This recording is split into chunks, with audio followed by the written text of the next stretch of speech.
damai di hati, salam sehat untuk kita semua, saudara-saudaraku yang diberkati oleh Tuhan Yesus Kristus.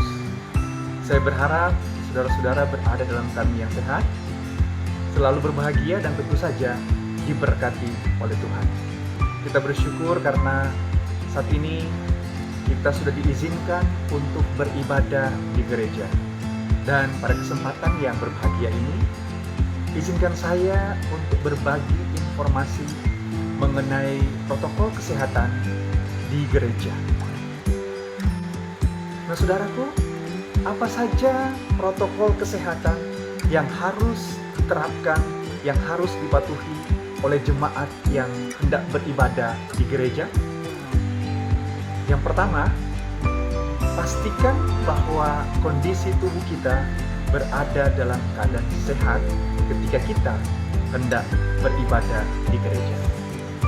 Yang kedua, menjaga jarak antar jemaat minimal 1,5 meter.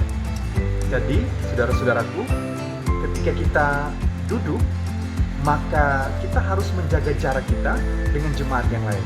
Setidak-tidaknya atau sekurang-kurangnya 1,5 meter.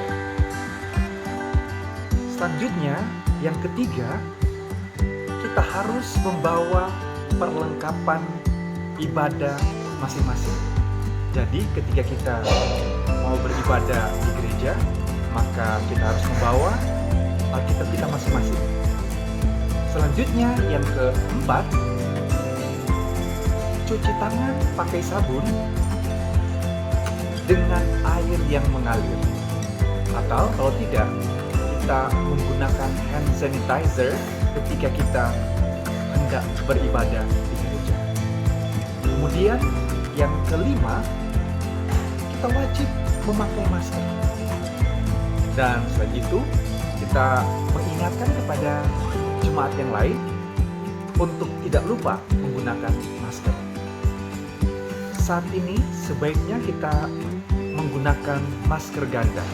Yang pertama, kita menggunakan masker medis, kemudian kita lapisi masker medis itu dengan masker kain.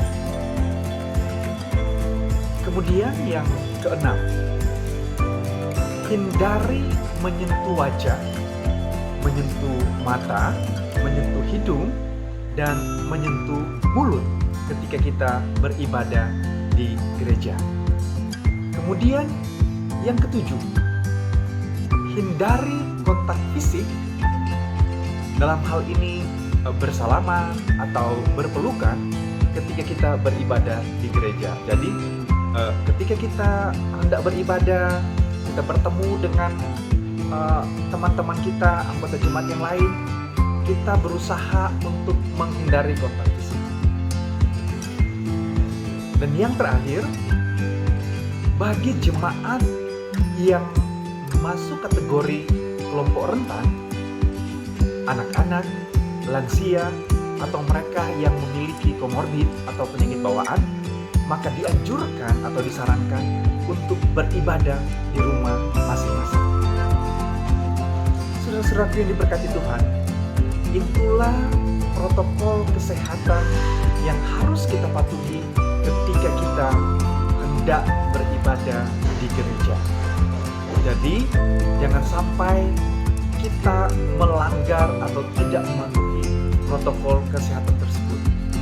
Dan saya percaya ketika kita mengikuti, mematuhi protokol kesehatan itu dengan baik, maka kita akan terhindar dari COVID-19. Dan kita akan mampu memutus mata rantai penyebaran COVID-19.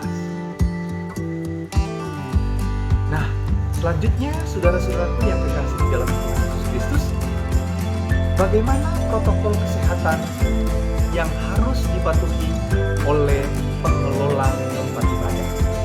Nah, jadi dalam hal ini, bagi kita umat Kristen berarti pengelola tempat ibadah itu, kalau kita di jemaat gereja Masih Injili di Minahasa, maka pengelola tempat ibadah itu atau pengelola rumah gereja itu adalah badan pekerja majelis jemaat. Di dalamnya ada khusus, kemudian ada pegawai dan pastor jemaat. Nah, bagaimana protokol kesehatan bagi pengelola tempat ibadah, dalam hal ini pengelola rumah gereja? Yang pertama, pengelola tempat ibadah harus memantau dan memperbarui informasi tentang COVID-19. Jadi, pengelola tempat ibadah, pengelola rumah gereja itu harus mengetahui perkembangan COVID-19 khususnya di tempat di mana rumah ibadah itu berada atau di mana gereja itu berada. Kemudian yang kedua, bersihkan dan disinfeksi ruang ibadah secara berkala. Nah, tempat ibadah gereja itu harus selalu dibersihkan dan harus selalu didisinfeksi agar terbebas dari virus-virus, terutama virus COVID-19. Yang ketiga, pengelola harus menyediakan fasilitas cuci tangan dengan sabun dan atau hand sanitizer yang mudah diakses oleh jemaat.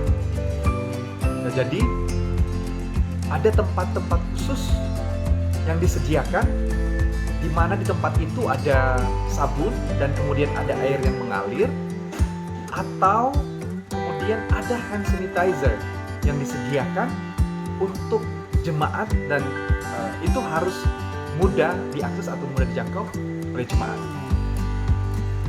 Yang keempat, pengelola harus mengoptimalkan sirkulasi udara dan sinar matahari yang masuk. Jadi berarti jendela-jendela yang ada di gereja itu harus dibuka ketika jemaat sedang beribadah agar sirkulasi udara berjalan dengan baik dan sinar matahari bisa masuk dengan leluasa ke dalam ruang ibadah. Kemudian yang kelima, lantai rumah ibadat tidak menggunakan karpet. Yang keenam, pengelola harus memberikan tanda khusus pengaturan jarak minimal 1,5 meter. Jadi di bangku di mana jemaat itu duduk harus ada tanda yang memberi petunjuk bahwa jemaat itu harus duduk dengan jarak 1,5 meter satu dengan yang lainnya. Jadi mereka terpisah atau dipisahkan sekurang-kurangnya dengan jarak 1,5 meter. Yang ketujuh, pengelola harus mengatur jumlah jemaat di ruang ibadah. Jadi harus disesuaikan kapasitas tempat beribadah dengan jumlah jemaat. Yang kedelapan, jemaat harus membawa perlengkapan ibadah sendiri. Jadi sekali lagi, ketika kita hendak beribadah di gereja, maka tentu saja kita membawa perlengkapan sendiri. Kita membawa Alkitab kita sendiri, atau kita membawa buku lagu atau nyanyian kita sendiri. Jadi seperti itu. Yang ke-9, pengelola harus selalu memberikan sosialisasi dan edukasi kepada jemaat mengenai pencegahan penularan COVID-19. Selanjutnya, yang ke-10, pengelola harus memasang media informasi di lokasi yang strategis. Jadi ada media informasi yang disiapkan oleh pengelola mengenai kegiatan ibadah, kegiatan di gereja, dan kemudian berkaitan juga dengan penanganan COVID-19, tentang pencegahan penularan COVID-19 di lokasi yang strategis. Selanjutnya, yang ke-11, pengelola melarang anggota jemaat yang bergejala demam, batuk, pilek, nyeri tenggorokan, atau sesak napas untuk beribadah bersama-sama dengan jemaat yang lainnya. Jadi dianjurkan sebaiknya jemaat yang merasa tidak sehat atau merasa sakit atau merasa kurang enak badan, maka sebaiknya tidak beribadah di gereja, tetapi bisa beribadah di rumah masing-masing. Kemudian yang ke-12, pengelola harus melakukan pemeriksaan suhu di pintu masuk gereja. Apabila ada anggota jemaat yang memiliki suhu badan di atas 37,3 derajat Celcius, maka mereka tidak diperkenankan untuk masuk ke dalam gereja dan beribadah bersama-sama dengan jemaat yang lainnya. Dan yang ke-13, yang terakhir, pengelola mempersingkat waktu pelaksanaan ibadah tanpa mengurangi ketentuan kesempurnaan ibadah.